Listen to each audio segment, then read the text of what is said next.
Les infrastructures, véritables piliers du développement africain, restent le talon d'Achille du continent. Routes, chemins de fer, ports et réseaux électriques continuent de souffrir d'un sous-investissement chronique freinant la compétitivité et la transformation industrielle.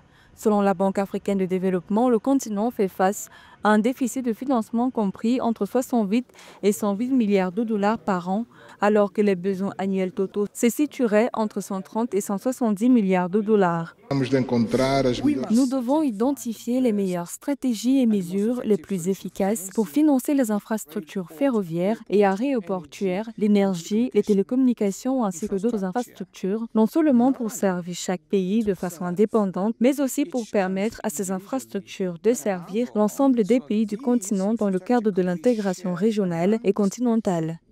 Countries in the context of regional and continental integration.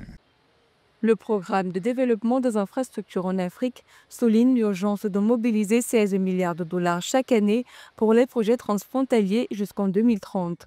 Ces investissements sont essentiels pour renforcer la connectivité et soutenir la croissance économique. Sans eux, de nombreuses régions restent isolées et les retards structurels s'accumulent, affectant tous les secteurs clés de l'économie. Nous sommes en mesure de bâtir des infrastructures modernes, interconnectées et durables.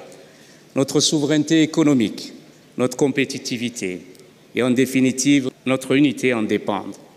Les chiffres sont connus. Pour combler son déficit, l'Afrique doit investir au moins 130 milliards de dollars par an en infrastructures. Pour les experts, le défi majeur est de préparer des projets solides, capables d'attirer les financements privés et internationaux.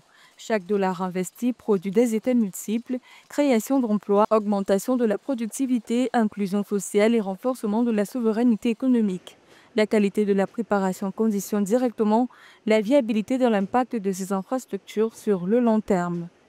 Nous devons désormais bâtir un écosystème africain de financement du développement, fondé sur 4 leviers complémentaires: la mobilisation accrue des ressources intérieures, la valorisation de nos fonds souverains et des retraites africaines, où il y a plus de 350 milliards de dollars, l'usage innovant des instruments de garantie de financement mixte pour réduire le coût du capital de 20 à 30%.